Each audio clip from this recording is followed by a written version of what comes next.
Mahboubi is a spokesperson for campaign to free political prisoner in Iran.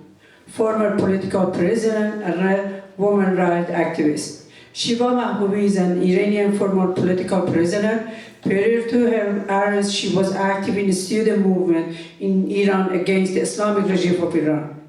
She was arrested when she was 16 and spent more than 3 years in prison. Shiva left Iran for Turkey in 1992. She was refugee rights and women rights campaigner in Turkey.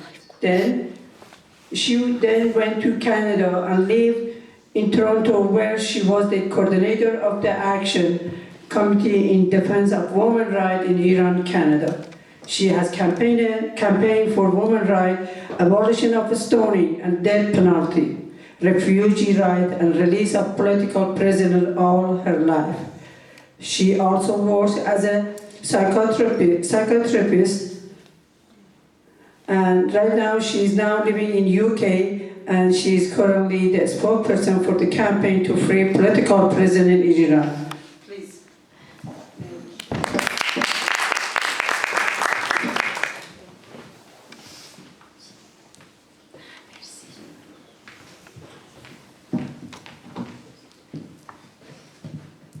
Hello everyone. I'm very glad to be here. It's really inspiring to hear that how much people talk about the political prisoners. It's inspiring that actually people from Iran, they know that they're going to be arrested again, they still send a message to this conference. And I know Neil said that it should be a Palestinian person coming and talking, and I think you're right, but at the same time, it's really inspiring that someone who is not from Palestine speak about freedom of expression and defending them. And I think people like yourself reinforce that international solidarity with the political prisoner. So I'm really honored to be among all of you. And I will briefly, I know you're tired, it's been a long day, but briefly try to speak about the right activists in Iran. And when I say right activists, I mean all aspects of rights in terms of women's rights, labor rights, political activists. So just to keep it short, I'll just call them right activists. Just the situation they are under, and also the situation of some prisons, and forms of torturing people that is not defined necessarily, and some of the examples of these prisoners, which you see all of them, some of them on this slideshow. It was 40 years ago when people in Iran stood against torture and imprisonment and suppression of Shah. Shortly after that, the Islamic regime came and hijacked our revolution. And since then, there has been arrest, imprisonment, suppression every single day. And I remember at the time when the revolution started, shortly after that, the Evin prison, which I'm sure you're familiar with, and the nickname is torture factory actually. So Evin prison was open to the public, and at the time in 1970, I was around 10 or 11 years old. I went with my family and we queued up to see Evin. People wanted to see where they tortured their loved one. We actually never got a chance to get in because the queue was so long. But I was just reflecting back, when I was 11 years old, waiting to go to see Evin prison, I would never imagine one day I'll end up being a prisoner there. I would never imagine that I have to stand up for my very basic right as a human being, and especially as a woman under the Islamic regime. And I think this is not just my story. This is the story of people in my generation. We in that generation, I would like to call ourselves children of revolution. Some people call us birth generation.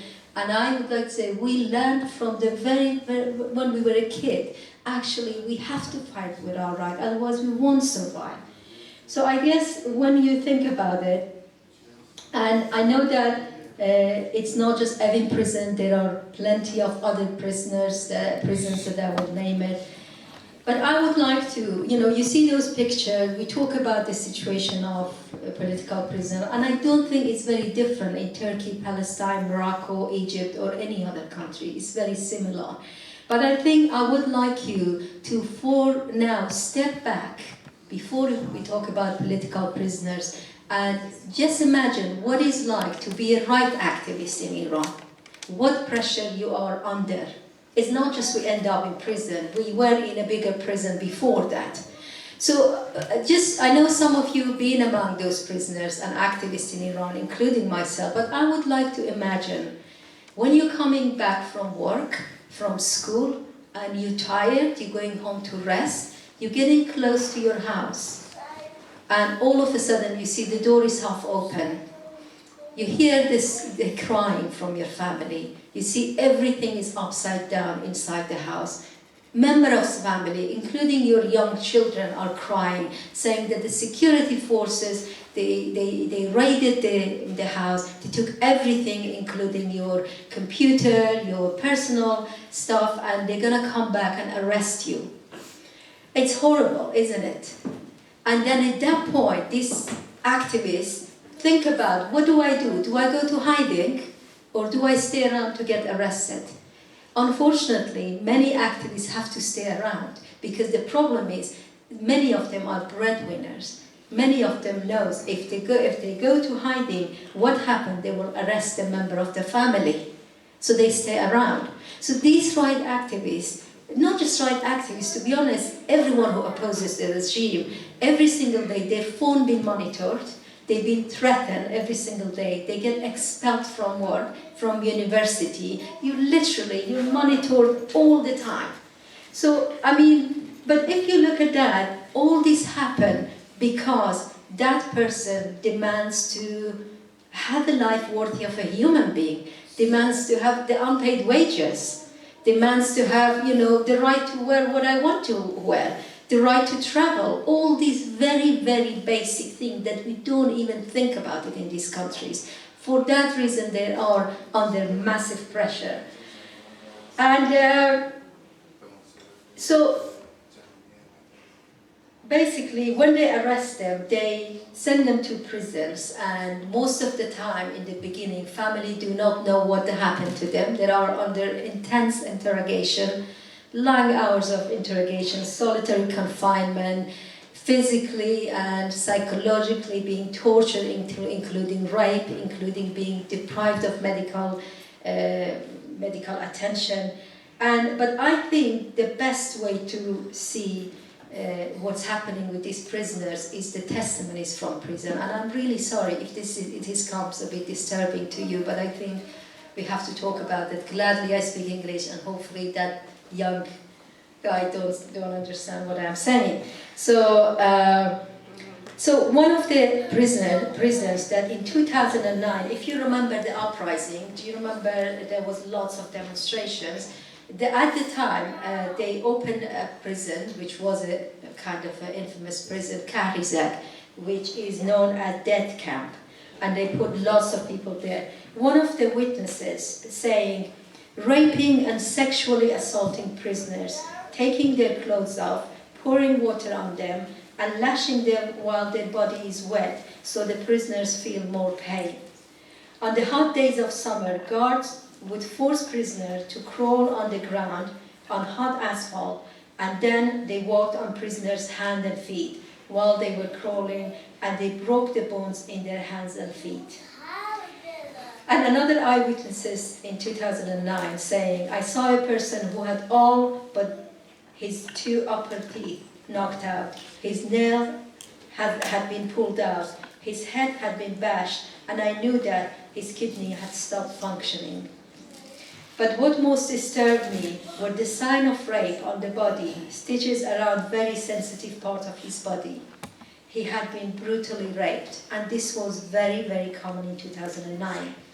Another prisoner, Zainab Jalalian, which I'm sure you see the picture there, she is 37 years old, political activist who is in prison and now losing her eyesight, doesn't get any treatment.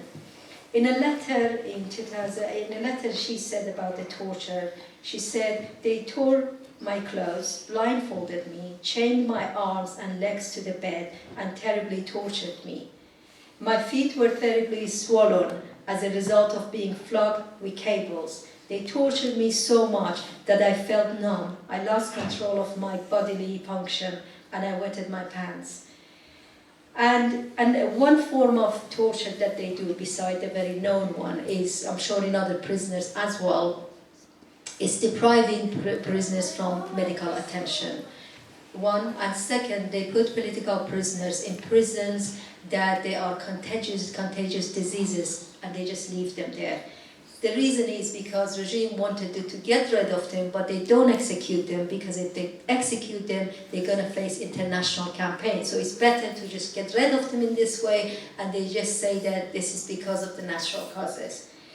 And there are many of them. Because of the time, I won't mention it, but I will just mention one very heartbreaking story, that when one of political prisoners got released, we interviewed him, and he talked about another prisoners, but even among Iranian people, I don't know, you know, his name a lot. This prisoner saying what he saw. He said, I knew of a prisoner at the section I was in whose name was Dariush Arjomand. He was kept in solitary confinement for 2.5 years. He had AIDS, and the prison clinic stopped providing him with antibiotic pills, so he would die soon. They did not even give him the minimum medicine necessary for AIDS patient. Prison guards were afraid to open his cell to send him to the bathroom or shower. The light in his cell was out for a while, but no one went in to change the bulb. So this is one example of it, among thousands of them. Another example, what they do, they transfer the political prisoners to the prisons that they keep prisoners who were arrested for the offenses such as murder and drug, etc. And what happened, the prison authority usually set up a fight, and they make them attack the political prisoners. And one of them that my colleague Parisa mentioned, that just happened last week. A young boy, 21 years old, Ali Reza Shir Muhammad Ali, was arrested in 2018 and was sentenced to 8 years. He also managed a Facebook called Atheism. And then he was stabbed by 2 other inmates in the prison, in the notorious prison called Greater Tehran prison, called as Fashal Fouye, which is a really known one. And Sohail Arabi, you saw the mom who giving messages, Sohail Arabi, the blogger. He is actually being kept in the same prison, so any minute, same thing might happen to him as well. And another form of, let's say, physically getting rid of the prisoners, because they can never get rid of that spirit of fighting, is by torturing them, killing them under torture, and then they said that they committed suicide. One of the very well-known cases that you might know, it's an environmentalist activist, Kavus Saeed Emami, who in February 2018 was killed in custody, and then the family was told that he committed suicide, which is a nonsense. They did it for 6 other people in the uprising, but nothing like that is possible. It's just another way of killing them. There are lots of, I know I have a limited time, so I'm trying to speak quickly. I know there are lots of prisoners that we can talk about them for hours and hours, including those that you see. But at the end of the day, I would like to just present 2 of them only to you. So I would like you to just keep them in mind as an organization, see what you can about them, and I think it's important to see who they are. One of them that you see the picture as well, one just been recently arrested, one been in prison for 25 years. This one is Nahid Shaghawi. Nahid Shaghawi is a women's rights activist. She has been very, very outspoken. You know how difficult it is to be a women's rights activist in Iran? Being a woman is a crime in itself under the Islamic rules. So Nahid Shaghawi is in prison, was arrested in May. No one knows what is going to happen to her. Actually, she is in danger of losing her life any minute, because no one knows what's happening. Another one that I wanted to show you is Mohammad Nazari. Mohammad Nazari was arrested, I think, when he was 23. He has been in prison. He was a political activist. He has been in prison for 25 years. He should have been released based on the regime's policy 4 or 5 years ago. His demand to go to have a review on his file and be released never been answered. He went on hunger strike. He is deprived of medical attention. He lost most of his member of family. Like, he doesn't have anyone to speak up, to come and give us a message here, to say my child is in prison. So I think it is our duty.